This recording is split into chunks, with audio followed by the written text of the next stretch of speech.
हे बघा असे मस्त कुरकुरीत नगेट्स झालेले, तुम्हाला आवाजावरून लक्षात येत असेल. त्याच्यानंतर मी एक तुम्हाला तोडून पण दाखवते. असे मस्त छान पोकळ होतात, वरून कुरकुरीत आणि आतून असे मस्त मऊसर असे खूप चविष्ट हे नगेट्स तयार झालेले. आता हे नगेट्स कसे करायचे आपण बघूया. तर मंडळी, उपासाची ही अतिशय मस्त डिश तयार झाली आहे. त्याच्यानंतर मी हा मखाणा आणि साबुदाण्याच्या पिठाचा लाडू पण केलेला आहे. तर अशी उपासाची डिश तुम्ही पण नक्की करून बघा, तुम्हाला पण नक्की आवडेल. त्याच्यानंतर मखाणे अतिशय पौष्टिक असतात, एरवी आपण खात नाही. तर मखाणे घालून साबुदाण्याचा लाडू पण खूप छान होतो. याची लिंक मी तुम्हाला डिस्क्रिप्शन बॉक्समध्ये देईन. याचा व्हिडिओ मी ऑलरेडी अपलोड केलेला आहे. इतके चविष्ट हे नगेट्स झालेले आहेत. मी आता चव बघितलेली आहे. उपासाचे पदार्थ गरम गरमच खावेत. तर आता हे मी खायला घेते, पण तुम्ही मात्र व्हिडिओ नक्की पूर्ण बघा आणि लाईक करा, शेअर करा, सबस्क्राईब करा, बेल आयकॉनवर क्लिक करा, म्हणजे व्हिडिओची नोटिफिकेशन लगेच तुम्हाला मिळेल. तर मंडळी, धन्यवाद. नमस्कार मंडळी, हेल्दी फूड कट्ट्यावर सगळ्यांचं खूप स्वागत. आज एक झटपट होणारी अशी उपासाची डिश आपण बघणार आहे. उपासाचे स्टिक्स म्हणू शकतो किंवा उपासाच्या सळ्या म्हणू शकतो. त्याच्यासाठी अगदी मोजकं साहित्य लागतं. जेव्हा उपास असतो तेव्हा आपल्याकडे सहसा आपण बटाटे उकडून ठेवलेलेच असतात, आणि बटाटे शक्यतो आदल्या दिवशी उकडून ठेवायचे, म्हणजे मग ते कोरडे होतात, पचपचित होत नाहीत, आणि गरम गरम जेव्हा आपण बटाटे वापरतो तर तेव्हा त्याला पाणी सुटायची शक्यता असते. तर हे 4 बटाटे मी कालच उकडून ठेवलेले आहेत. तर हे मध्यम आकाराचे साधारण 4 बटाटे आहेत. आणि त्याच्यासाठी मी साबुदाण्याचं पीठ घेतलेलं आहे, अर्धी वाटी पीठ घेतलेलं आहे. थोडंसं कमी जास्त लागू शकतं, बटाट्यामध्ये पाण्याचं प्रमाण किती आहे त्याच्यावर अवलंबून आहे. आणि हे थोडंसं असं जाडसर मी शेंगादाण्याचं कूट घेतलेलं आहे. हे सगळे पदार्थ आपल्याकडे घरामध्ये असतातच, त्याच्यामुळे हे खूप झटपट हा पदार्थ होतो. तर आधी मी हे जे बटाटे आहे तर ते खिसून घेते. कुस्करून घेतले, स्मॅश करून घेतले तरी सुद्धा चालेल, पण जेव्हा आपण खिसून घेतो तर त्याच्यामध्ये गुठळी वगैरे राहत नाही. मोठ्या खिसणीने खिसले तरी सुद्धा चालतील. आणि एक मी तुम्हाला टिप सांगते, बटाटे उकडताना जेव्हा आपण डायरेक्ट कुकरमध्ये उकडतो पाण्यामध्ये, तर तेव्हा बऱ्याच वेळेला बटाटे फुटून त्याच्यामध्ये पाणी जायची शक्यता असते आणि ते बटाटे थोडेसे पानचट होतात. तर त्यामुळे जेव्हा आपल्याला डायरेक्ट कुकरमध्ये बटाटे उकडायचे असतात तर त्यावेळेला थोडंसं मीठ घालावं त्याच्यामध्ये, म्हणजे मग शक्यतो बटाटे फुटत नाहीत आणि ते असे पचपचित होत नाहीत. आणि होता होईल तो शक्यतो डब्यामध्ये खाली पाणी घालून कुकरमध्ये बटाटे उकडावेत, म्हणजे मग बटाटे फुटत नाहीत आणि मग ते पानचट पण होत नाही. मी हे डब्यामध्ये घालून पाणी न घालता नुसते वाफेवर उकडून घेतलेले, त्याच्यामुळे असे छान कोरडे राहिलेले हे बटाटे. आता ह्याच्यासाठी एक वाटण आपण करून घेऊया. मी हे सगळं साहित्य जास्त घेते कारण ह्याचंच मी चटणीसाठी पण हे वापरणार आहे. एक बोट साधारण मी आलं घेतलेलं आहे. त्याच्यानंतर मोठ्या आहेत जरा 5-6 मी ह्या हिरव्या मिरच्या घेणार आहे. मिरच्या तिखट आहेत, तुमच्या तिखटाच्या आवडीनुसार तुम्ही घेऊ शकता. याच्यातच जिरं पण घालणार आहे. जिरं तुम्ही उपासाला खात नसाल तर घालू नका. आता ह्याचं आपण वाटण करून घेऊया. या वाटणातलं थोडं वाटण मी याच्यामध्ये घालते, बाकीचं याची मी चटणी करणार आहे. तर हे आता बाजूला ठेवूया. त्यानंतर ह्याच्यामध्ये साधारण अर्धी वाटी शेंगदाण्याचं कूट घातलं आहे, थोडंसं जाडसर कूट घेतलेलं आहे. उपासाला तुम्ही जे मीठ खात असाल ते घालू शकता.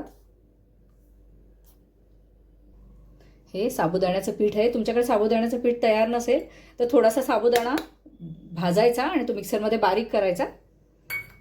याच्याबरोबरच तुम्ही शेंगादाणे जरी भाजले ना साबुदाण्याबरोबर तरी सुद्धा चालतील. माझ्याकडे शेंगदाण्याचं कूट होतं त्याच्यामुळे मी कूट घातलंय. थोडीशी कोथिंबीर चिरून घेतलेली आहे. तुम्हाला हवी असेल तर तुम्ही वाटणात घालू शकता, पण अशी चिरून घातली की ती दिसायला छान दिसते. आता हे सगळं मिश्रण आपण आधी मिक्स करून घेऊया. थोडासा लिंबाचा रस घालतेय, छान अशी चटपटीत चव येते.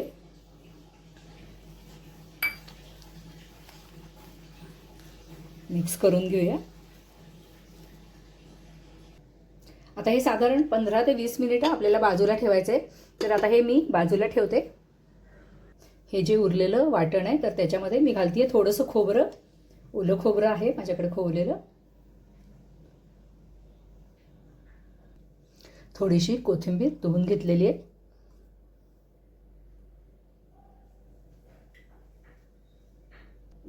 मीठ घालूया चवीप्रमाणे.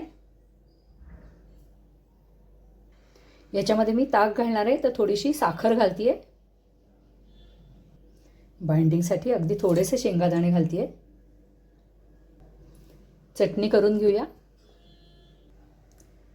आता घालते ताक. ताक थोडं आंबट आहे, त्याच्यामुळे थोडं पाणी आणि थोडं ताक मी घालणार आहे.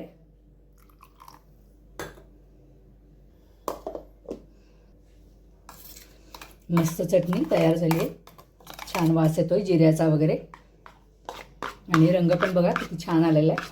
आता याला तुम्हाला हवं असेल तर तुम्ही जिऱ्याची फोडणी देऊ शकता, पण आता आपण जे स्टिक्स करणार आहे तर ते तळून घेणार आहे, त्याच्यामुळे ह्याच्यासाठी मी फोडणीसाठी तेल वापरणार नाही आहे.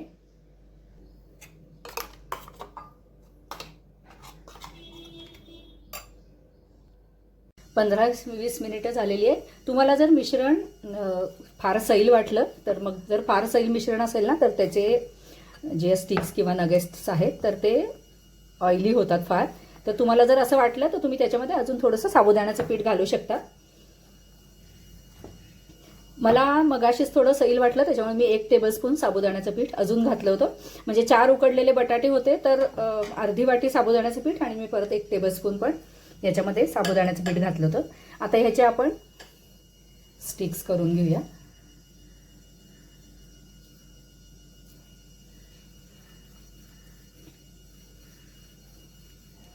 तुम्हाला हव्या त्या आकाराच्या तुम्ही स्टिक्स करू शकता.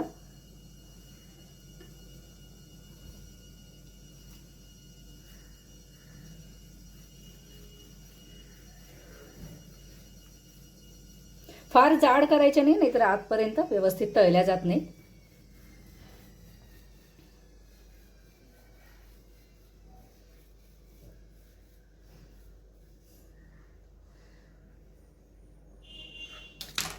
तर आता ह्या सगळ्या स्टिक्स मी अशा करून घेते. एकीकडे मी कढईत तेल तापायला ठेवलेलं आहे. नंतर आपण हे तळून घेऊया. असे सगळे नगेट्स मी तयार करून घेतलेले. आता आपण हे तळून घेऊया. तेल चांगलं तापून घ्यायचं आणि मग हे नगेट्स त्याच्यामध्ये घालायचे, म्हणजे मग ते तेलकट होत नाही.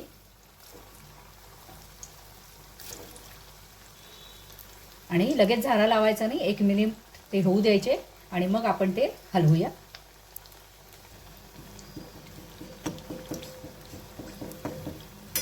रंग बदलल्यावर आपण हे उलटपालट करणार आहे. छान सोनेरी रंग आला की मग उलटून घ्यायचे. हे बघा मस्त सोनेरी रंग आलाय. आणि जेव्हा आपण हाय फ्लेमवर तळतो ना तर त्यावेळेला वरचं छान कुरकुरीत होतं, पण त्याच्यानंतर आपल्याला परत एखादं मिनिट किंवा 2 मिनिट बारीक गॅसवर तळायचं, म्हणजे मग ते आतपर्यंत छान तळले जातील. छान रंग बदललाय. आता मी गॅस बारीक करते. मीडियम केला तरी सुद्धा चालेल. आता 1-2 मिनिटांनी हे नगेट्स आपण काढून घेऊ. हे बघा किती सुरेख झालेले, तेलकट पण नाही झाले आणि छान कुरकुरीत झाले. तुम्हाला याच्यावरनंच कळत असेल रंगावरनं. आता हे मी काढून घेते.